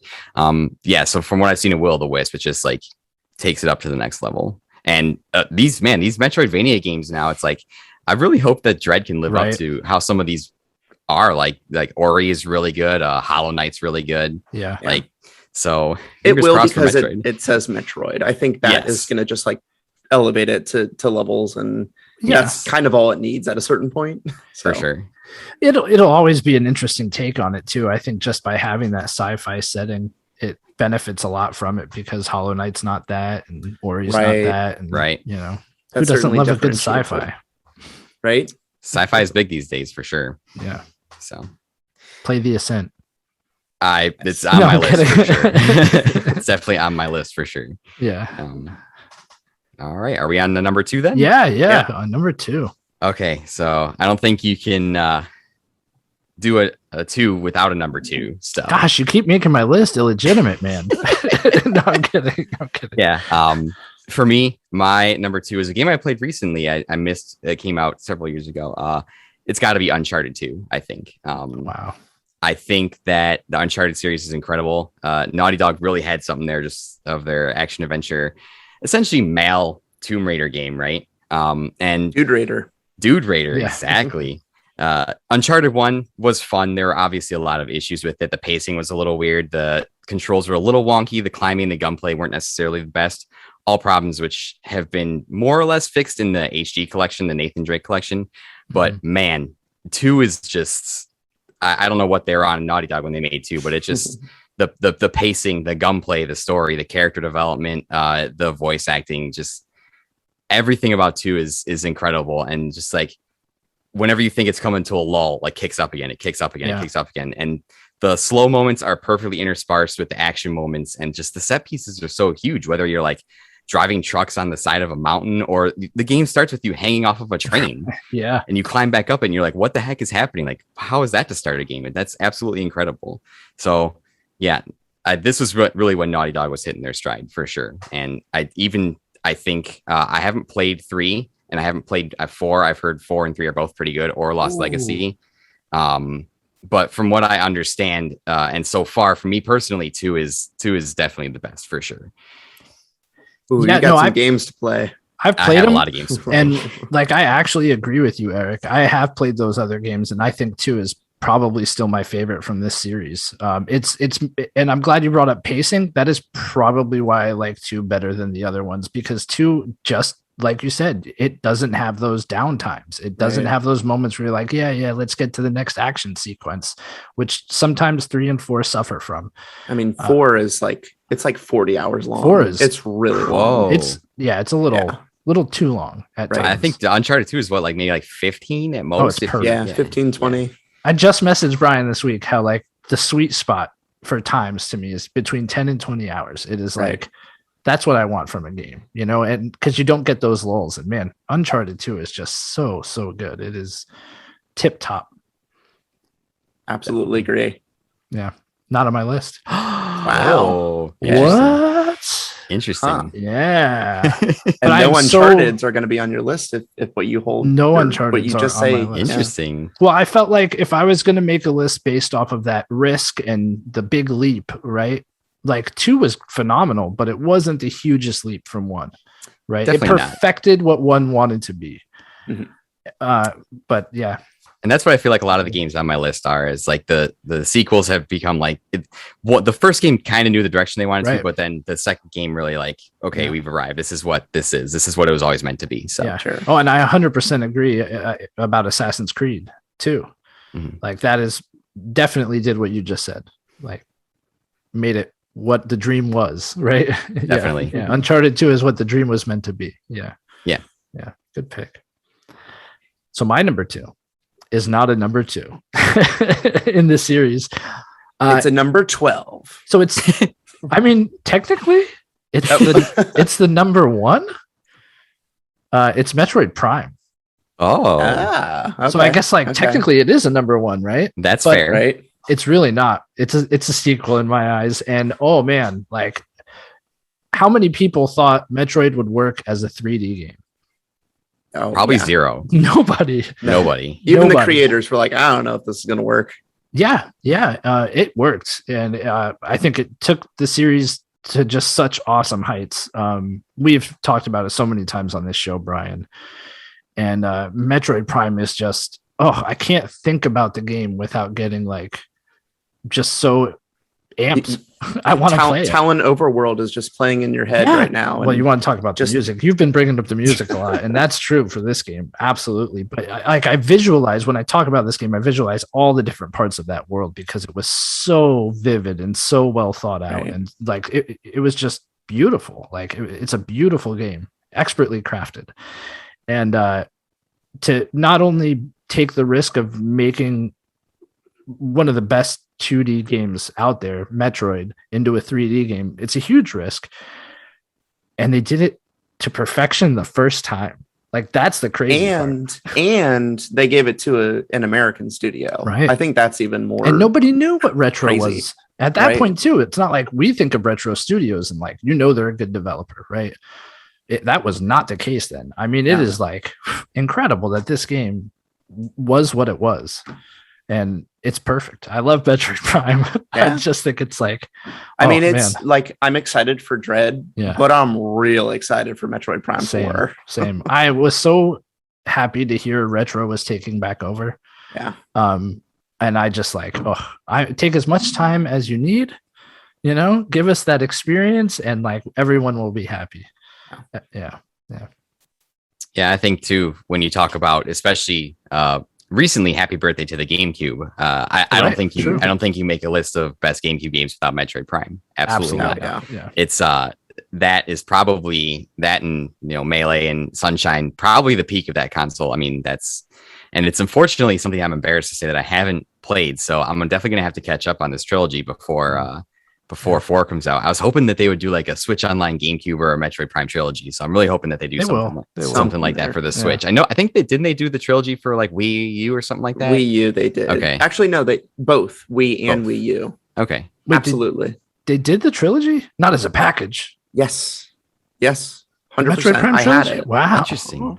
Yep. I mean, It came I'll have out to first maybe on go Wii. look at that for Wii U. So Yeah, I think you can get it digitally for Wii U, but obviously it's only physical for Wii. And yeah, be prepared to have hundreds of dollars that you're willing to part with for it. But I'll just give them 74 of my Funko Pops for it. It'd be fine. Yes. Yeah. Wait, didn't that that did come out pretty soon after 3 was released on Wii, It did. didn't it? Yeah, Yeah, that's since right. it I did do come out for remember that. both. Yeah. it was in a metal case and everything. It was Man, a legitimate release. That's cool.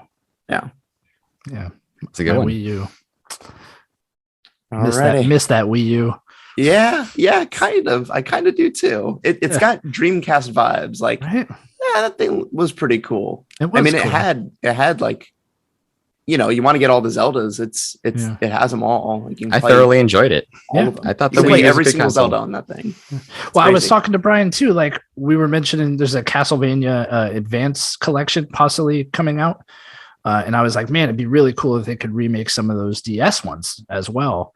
And he had said, well, how would that work on the Switch? And it's like, man, if we had that Wii U, it would work. Definitely. Yeah. Yeah. Crazy. Awesome. That's a good one. All right. Well, my number 2, keeping with the twos, as Ryan knows, because I told him all of mine are actual direct sequels. So number 2 is everywhere. And for me, that is Borderlands 2. After playing a little bit with you, Ryan, this game does not hold up in the ways that I'd like.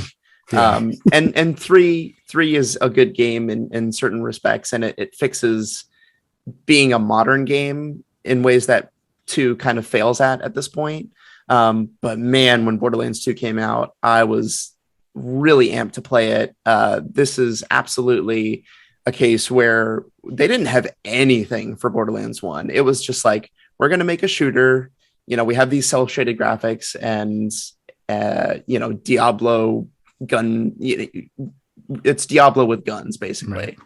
And that was a good start. But Borderlands 2, they give you a story, they give you these really memorable characters. I know that it's very grating to modern audiences, and 3 really, like, that's what got me to stop playing 3, was they just doubled down on that, and it's not my thing. I put up with it for Borderlands 2, but the gunplay was just so great in this, and just being able to have a bazillion guns, like literally it's just an endless amount of different guns. So you're always just throwing things down, picking up new ones, seeing how it works, seeing the stats. Oh, this one catches people on fire and it like has unlimited ammo. That's awesome. That's way better than what I was doing. You really sit there and calculate your DPS, and the raids were so much fun. And that's something that 1, I think, maybe had a little bit of, but there are so many different raid bosses, and it's like complicated how you have to get there. And if you want to beat the hardest of the hard raids, you have to do like Destiny style. We are going to group up. We are going to make sure like we have every kind of class here that we need. And it was just so fun coordinating that. I got a lot of different guns that I really enjoyed from cheating, because someone just like was spewing out like a million guns. They had hacked something, and I just like had whatever I want, just like a million different like gold lights just in my vision, so I could pick and choose the best ones. But once I got that like 4-gun mix of the best, I had so much fun just mowing down enemies. But yeah, this game, I wanted 3 to be better than it was, and it like I said, it did have the gameplay that you expect from a game to come out in 2019, but it didn't have everything that I was looking for from 2 in terms of like story and characters. So I'm excited for the Tiny Tina. Yeah, I was going to ask about that. Yeah, if you were going to pick that up. So I'm really excited for that, because it's drawing from Borderlands 2's Tiny Tina DLC. I forget what that one's called. But that was like Assault on Dragon Keep or something like that. Yes, which was the absolute most fun part of kind of just the Borderlands 2 storyline. It was so much fun. It really is just like a fantasy world outside of Borderlands, and you're just fighting. It's like Dungeons and Dragons with guns and cool. Diablo. Like it's awesome. So it looks like the Tiny Tina game is going to be that, and we're getting it real soon. So count me very excited for that one. Awesome. I'm excited for that as well too. And I think I like what you said about the humor and stuff like that, because man, looking back at Borderlands 2, it very much was like a product of its time. Right. And I think that's super interesting, just like the humor and stuff. You're like, oh yeah, like back then that was super hilarious, but now it's like, it's a little weird. Right. It's just all the games of that era. Now that we're like 10 years or so removed from that era of games, which is like really scary to think about. I know.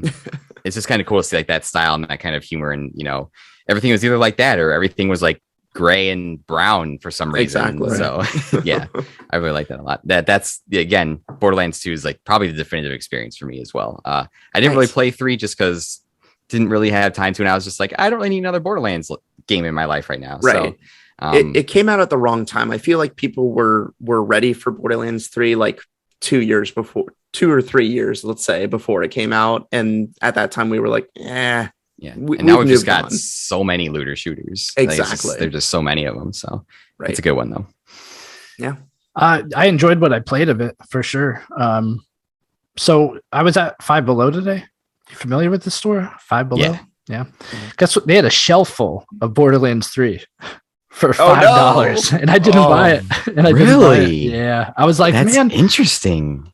It's funny. I'm sure you all have the same thing where if a video game is where it shouldn't be, it always draws your eye, right? Like you're always on the lookout for like why is it in Five Below? That's so weird. Right? It was a shelf full of them. I am not kidding you. Now what 25 version? Copies of it. Borderlands PS4 version. PS4. Okay. Yeah. I was like, hey, I could play this on my PS5. I'm like, man, I couldn't talk myself into spending $5. I almost messaged you and I was like, is it worth $5? Yeah. I would play it for $5. It's just so many games. I know now. Like there's too many out, because they've added a lot to that. They've added cross play and all sorts of stuff. Wow. Yeah. Five Below. That's insane. So if you're at Five Below, look out for that shelf full of Borderlands 3. Might go back over there. Right. Interesting. Wow. All right, so we're here. We're at our number one. So let's get into these definitive number ones of our sequels. All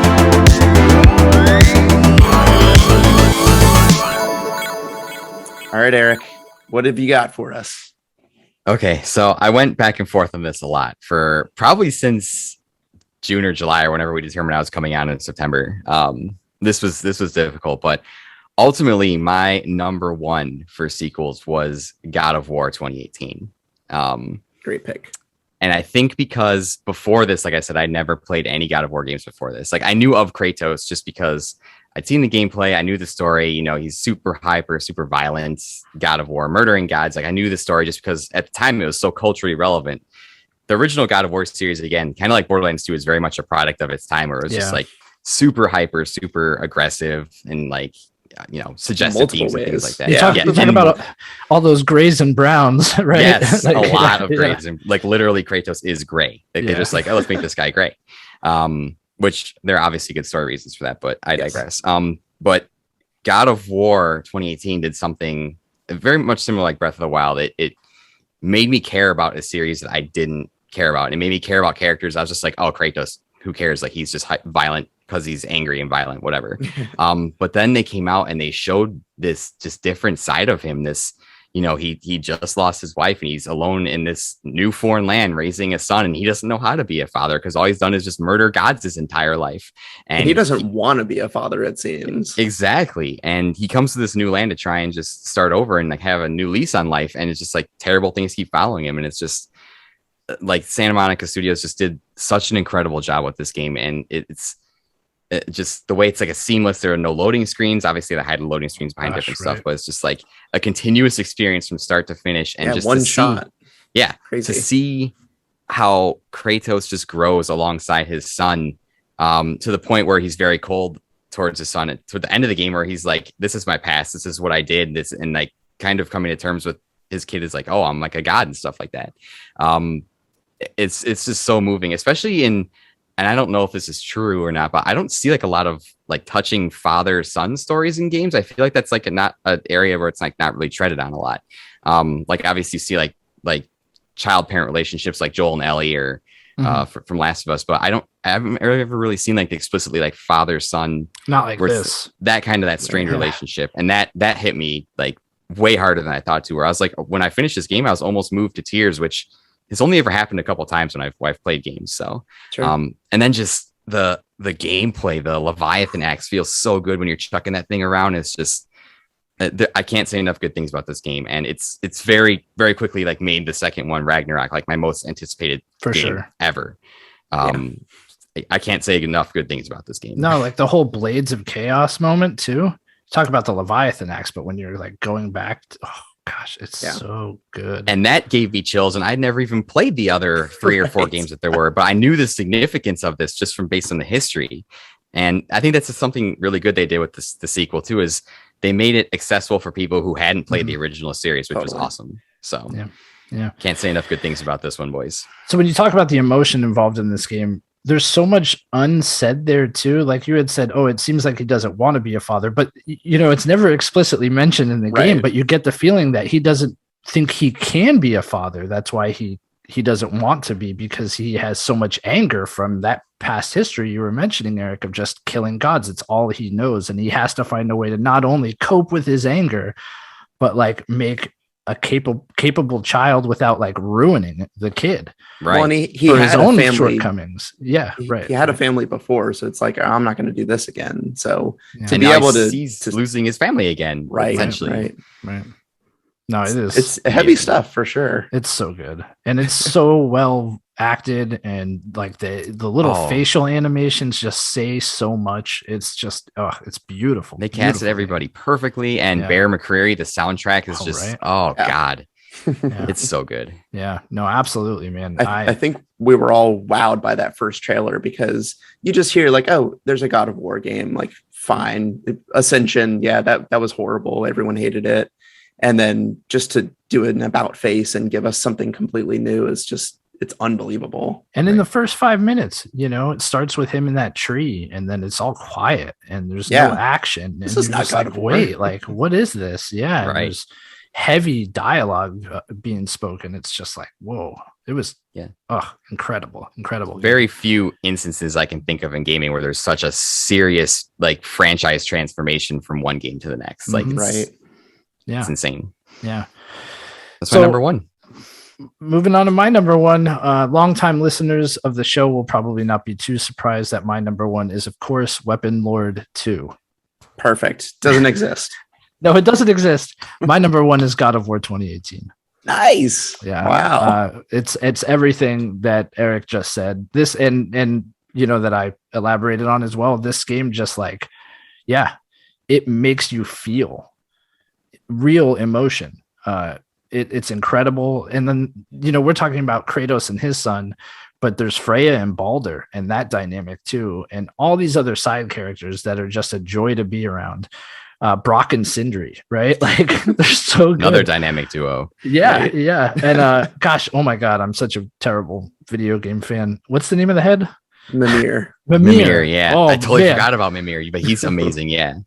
So we talk about Uncharted and how some of the games fell into these lulls, right? That like 2 didn't have the pitfall of. There are no lulls in God of War, and it's because of Mimir. It's because when you are just canoeing on, the Lake of Nines or whatever it's called, like Mimir is just elaborating on so much lore and history, and it's interesting. It's interesting. Exactly. Yes. You want to hear the answers to the questions Atreus is asking, and like you want to know more about like Norse mythology. It's incredible. And normally, like take Mimir out of that. That's boring, right? Now you're just like canoeing around on a lake. Cool. But Kratos doesn't just say quiet boy every time he asks a right, question. right, exactly. Get in the boat, boy. Boy, this way, boy. Slow down, boy. We do what we please, boy. Boy, look at me, boy. Exactly. But this game is just nothing short of incredible. And it was a huge change for the series. I'm glad you brought up the one take as well, because that just makes it everything hit so much harder. You feel like you're experiencing everything with them. Right. Have we gotten confirmation if Ragnarok is going to be one shot? I don't think we have. No, Okay. It's a new director. It's a different director. That's right, It's not Corey yeah. Balrog. So like I don't think anybody really knows. Right. So we'll see. I can't imagine they could possibly go back. But who knows? Right. I mean, right. it might not be a big deal because I know the PS5 is supposed to have like the lightning fast load time. Yeah. So Yeah, you'll be crawling through tunnels a lot less on the PS5 version. Well, right? Yeah. well, I was going to say, Because it's PS4. coming out. Yeah. Yeah, that's so right. they Ooh. might still be hindered by Yeah. that. Yeah. We'll see. Lots of narrow passageways. Right. Yeah. Which, I mean, in that game, it worked to great effect did. because you would just kind of come out of the tunnel in the river, and then just like the light would bloom, and you would see this humongous lake, and then what's the snake name? The World Serpent. Yeah, the Right, world I serpent would can't just be in the remember, yeah. background, and then you would like keep rowing. Yormunder or something? Yeah. God, I was Something going to like butcher that. it. Yeah. I'm not going to try and even say Yeah. the real name. So Right. Yeah. Which in Norse mythology, I think is Loki's son. I don't know. Possibly. something like that. There's- Loki there's has something some weird going really like weird kids, dude. He's Right. got like a 9-legged horse for a kid. Too. This is real. it Like, is, Norse it is. I mythology. know. Yeah. Yeah, so I would not be surprised if Jormungandr is Right. Loki's kid. Yeah. If either of you have not read Norse mythology, I think it's the name of the book by Neil Gaiman. So good. And it's just stories of Thor and Loki. And it's basically what Mimir is talking about like all the time. Mm-hmm. And that's a great book. I'll have to pick really, it up for sure. yeah, it gets you in the mood to play God of War stuff for in the meantime. Yeah, that's a great pick. God of War, both of you. I think that's best sequel for sure. Yeah. My number one is not that. My number one is Uncharted 2. I think I did not have Last of Us on here. I did not have any other Uncharted's on here because I think for me, too, everything you said, Eric, rings true. This was a decently big leap forward. I played the first game and was kind of excited for the second game. I loved the gameplay of number one and was just wowed by some of the animations and just like, wow, he's hiding behind cover and like kind of scared when these gunshots like hit him right by his head. And then 2 just had that in spades. I just think this game, it kind of is a toss up 2 and 3 for me. There were some set pieces in 3 that really wowed me, but 2, again, that pacing is just so good. 3 had some issues with that, as much as they wanted you to be lost in the desert, just walking around in this town for hours on end. It just didn't work to the game's pacing. And then 4 is just its own host of problems with pacing. Great game. Not saying anything bad there, but Uncharted 2 was a definitive experience. It has great gunplay, everything that you want. And the story I'd say is really tight. You get some weird stuff with Chloe and what's Elena? Yeah. You're waiting for that moment because you have Chloe the whole time, and then Elena shows up, and then you're like, what's gonna happen? Like, just there's moments like that where you're just waiting for the other shoe to drop, and the game really gives that to you. So Uncharted 2, a masterpiece of design.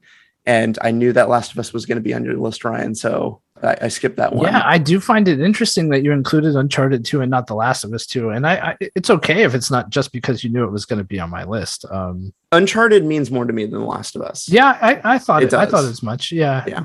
I mean, I think one of the first conversations we ever had once we found out we both liked video games was about your love for Uncharted. Sure. So I think it stems from Indiana Jones for sure. 100%. And that's just like, I love The Last of Us. I love the world there, but it doesn't have all of this other baggage in my head. I like depressing things. Exactly. Or feel sad. Yeah, I do all the time. I really do. Like, I'm not sad, so it's cool to like experience sadness. God. Right.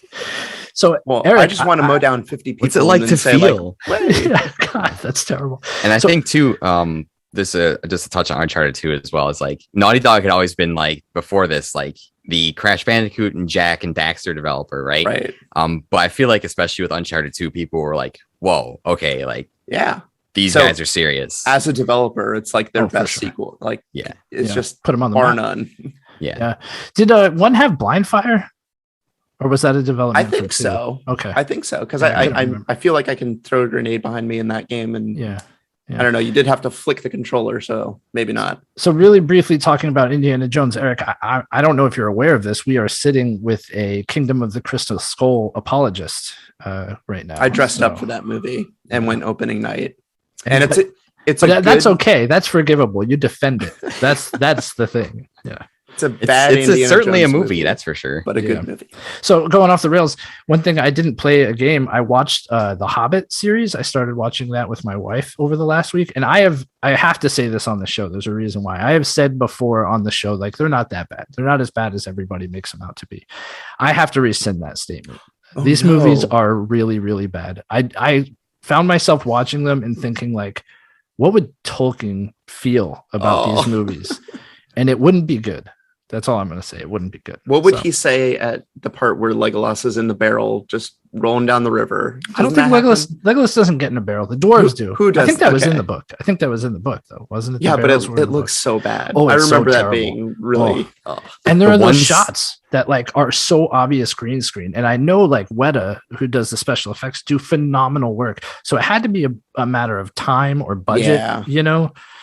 Because they do better work than it felt like a cash grab for sure. Yeah. So there were a couple things about this. The one scene that sticks out to me is I think it's Battle of Five Armies when like Legolas is fighting the dude and the bridge is collapsing and he like steps up the collapsing bridge. Yeah. That just looks terrible. It looks awful. You want to know what looks terrible? Legolas's contacts. What did they do? He didn't have those eyes. He looks like a robot. This is like vampire from Twilight contacts. I mean, this is bad. Right? But from my understanding, and I saw a little bit of a Facebook video snippet of this, is that they were really crunched for time on all of these movies because I guess like in the middle of development, like Peter Jackson got super sick and he was out for like 8 to 10 weeks. And so like just everything got pushed back and he was like, I didn't have time to storyboard anything. They were like shooting scenes with like no plans. Wow. The one bright spot in that series is definitely Martin Freeman. Sure. It's Martin Freeman, right? Yeah, it's Martin Freeman. Yes. Yeah. He tried. I think his portrayal of Bilbo was incredible. He tried to like carry those movies as much as he possibly could. No, he was great in them. He was a good casting for Bilbo, but there are these moments where like he's about to go into Erebor and talk to Smaug. God, now we all know it's Smaug, right? Yeah. So and he's like almost passing out before he goes in there. He's so afraid of confronting this dragon. And then he goes in there and he's like looking through the treasure and he's just like tossing it to the side like he doesn't have a care in the world. There's even like these facial expressions. And I'm not putting that on Martin Freeman, but like that's bad direction to me. Yeah. Like it's not like continuity problems, basically. Exactly. He's afraid for his life, but then he's just like, oh, let me make as much noise as possible in this dragon's lair. Like, sorry. And that's painful for me because the original Lord of the Rings trilogy is, it's by and far my favorite work of cinema ever. It is a transformative piece of art in my life. So yeah, no, I totally agree. The drop was very, very difficult. Right. Yeah, totally agree. And that's why people listen to our video game podcast to hear about, Tolkien. So we've come to that time in the show, Eric, where I am going to ask you a few questions. Are you ready? I am ready. Well, I just want to preface this with the fact that so I've heard you guest on other podcasts. We tend to be in the same group. Has anybody ever told you like you have the perfect radio voice? I've never heard anybody say it. So one other person has told me that, and unfortunately their show is no longer on the air. It was Jeff from the Backlog and Beyond podcast, and they just got too busy with life. But their show was really awesome. And when I was talking to him about the show going off, he's like, "Keep doing what you're doing." He's like, "You have a radio voice," and I said, "Oh, nobody's ever told me that before because I am terrified of speaking, and I think I just sit up here and stutter and like." So no, you don't. Yeah, wow, thank you. That does mean a lot to me, really. And I'm just like, how can you be complimenting me? I'm just a dude, so I don't take compliments very well. So, well, prepare yourself. There are maybe a few more coming. Oh, stop! Yeah, coming from a guy, I talk like I have a mouthful of rocks. So, take it for what it's worth. I'm just kidding. Thank you. I appreciate that. And are you a fan of coffee or like energy? Do you drink energy drinks? So in an effort to lose weight, a little bit of weight for my wedding, I've stopped drinking soda, and I've recently just started being a coffee enthusiast and drinking coffee. All right, good man. Energy drinks, not so much, just because I just don't like the way they make me feel. So no, absolutely, it's a lot of sugar and stuff. But coffee, I'm enjoying coffee more and more. Very cool. So, because the reason I'm asking is I just wonder where you find the energy to continually support and promote all the podcasts out there, because you are like, no joke. And I say this on behalf of, I'm almost positive, all podcasts, the utmost appreciation for what you do, because you are always promoting others. And like, it's incredible. I get exhausted. I made one post a week ago, and like, there's all this baggage that comes with it. Like, oh, did I forget someone? Like, I can't live with that. That's crippling to me. And you do it all the time. You're like literally on top of it, just pushing everybody's podcast. And it's so good for the community, and it's amazing. It's incredible. Well, thank you. It gives me a lot of anxiety too. And I really do try to, like, pretty much every show that I shout out, I do listen to, and I try to, because I found the most effective way to kind of network and meet people is just be like, hey, I thought your show was really cool. Mm-hmm. And that was something that went back to my days. 3 years ago, I used to stream like semi-seriously and tried to like be a streamer, like everybody wanted to. And, the community I was a part of was very like selfish, and everyone was just kind of out for themselves. And, I just felt like the couple friends that I made from that, and Tom was one of them. That's how we started podcasting. Mm-hmm. It feels really good when just one, even if it's just one or two persons, just like, hey, like I watched your stream and like it was really good and I enjoyed it. So that's just really kind of the attitude and energy I try to put out there, is just like, hey, like I listened to your show, and if I listen to it, I mean, that's pretty much my stamp of approval that I like it, and I want to tell other people about it. And yes, I do want you to listen to my show as well, but it's also a way for me to like just meet people. And like, that's the way I met you guys. That's the way I met Keith, and probably like 20 or 30 other people that I never would have thought that I meet ever. And now I have like, quote unquote, I consider you guys and everybody my friends, like across the country. Absolutely. Yeah. So other countries too, right?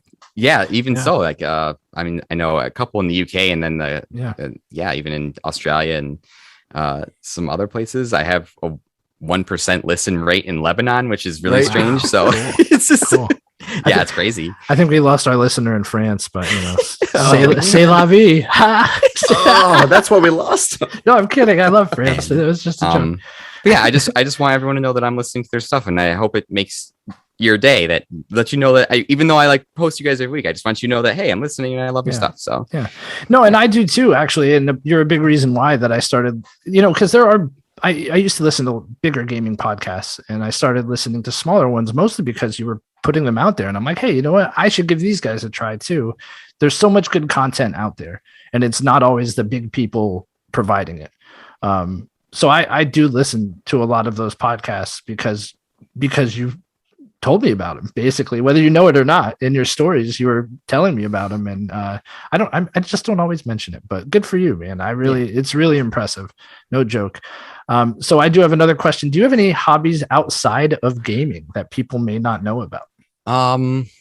Aside from collecting Funko Pops? Unfortunately, a lot of my hobbies have taken a backseat just to life. And like, obviously me and my fiance are planning a wedding. So I used to play music. I used to play guitar. Haven't really done that too much, just like since the pandemic and since the wedding, everything's been really busy.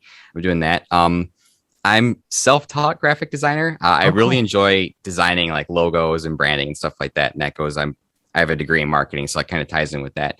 So any chance I get, I really like to just design or teach myself a little bit more about design, because I really love that aspect of it. Did you do your design for your logo for your podcast? Yes, I did. Yeah, I really like it. That's why I mentioned it.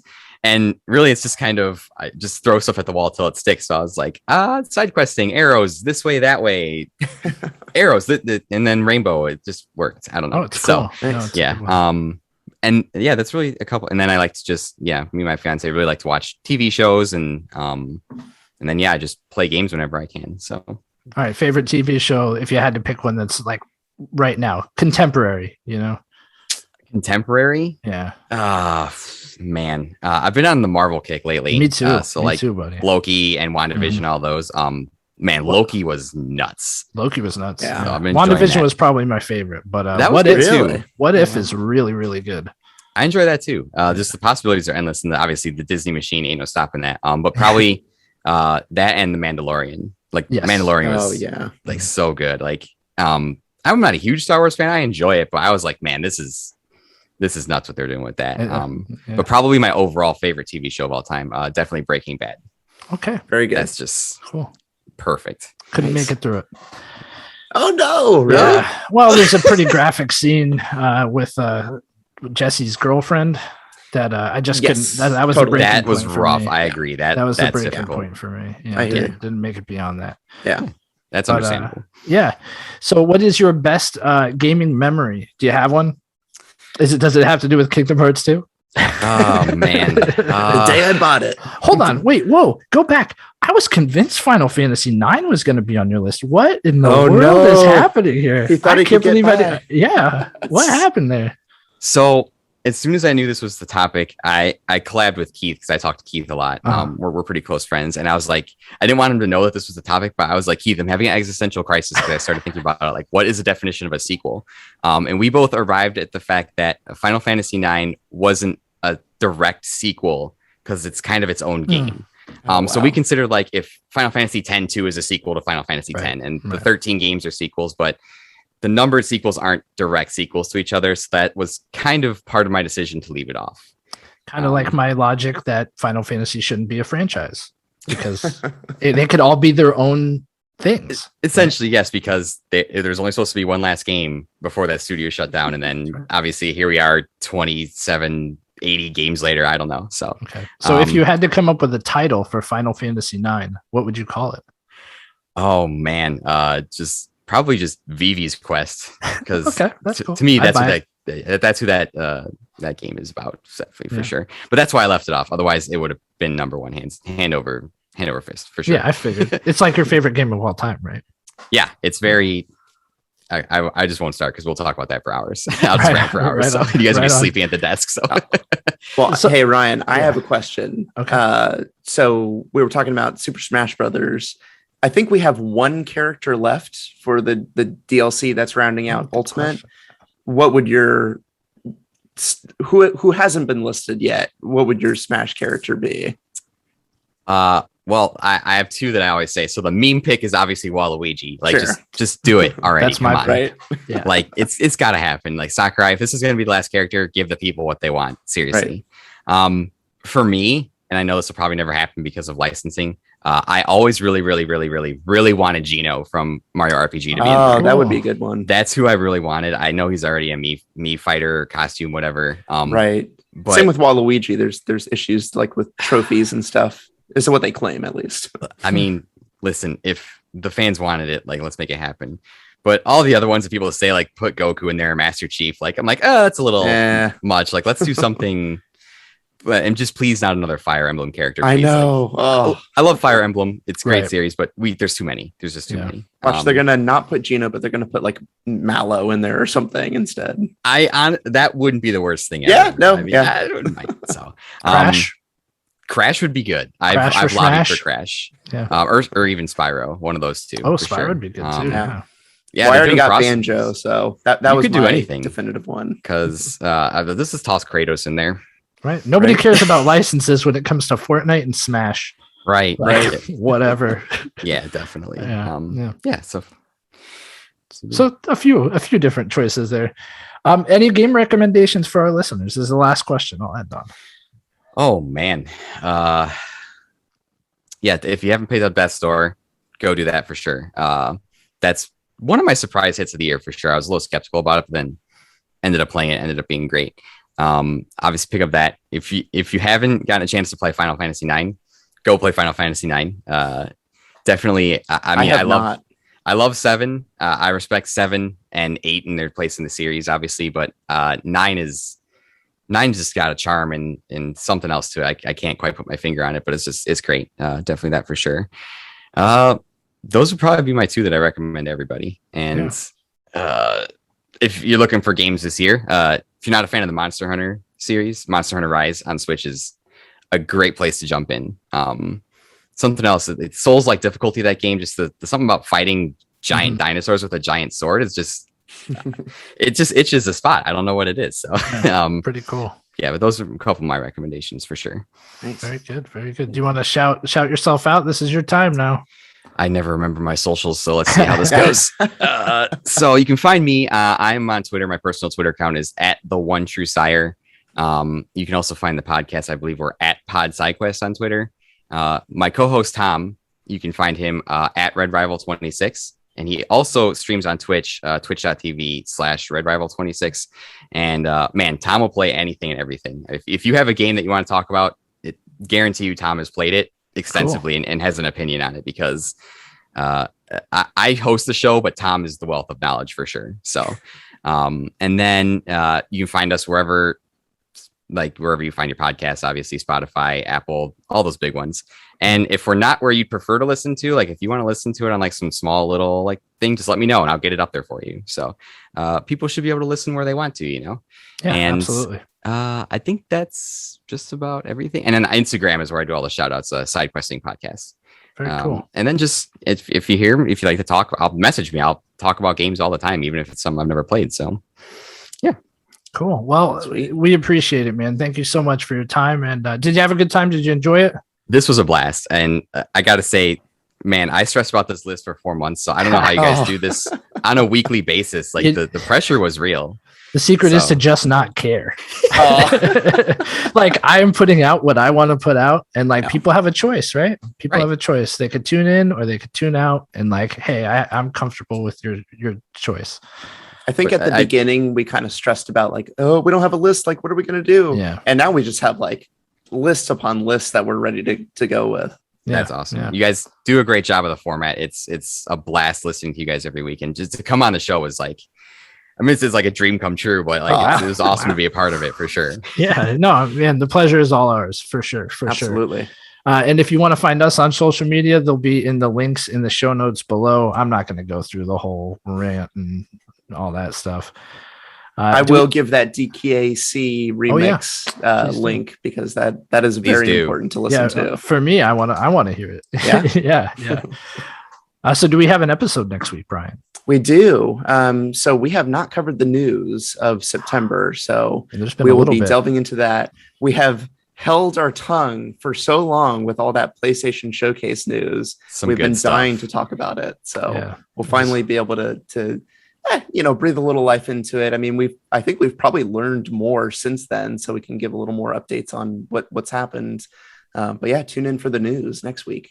Cool. And as always, guys, we hope you have a great week. Bye.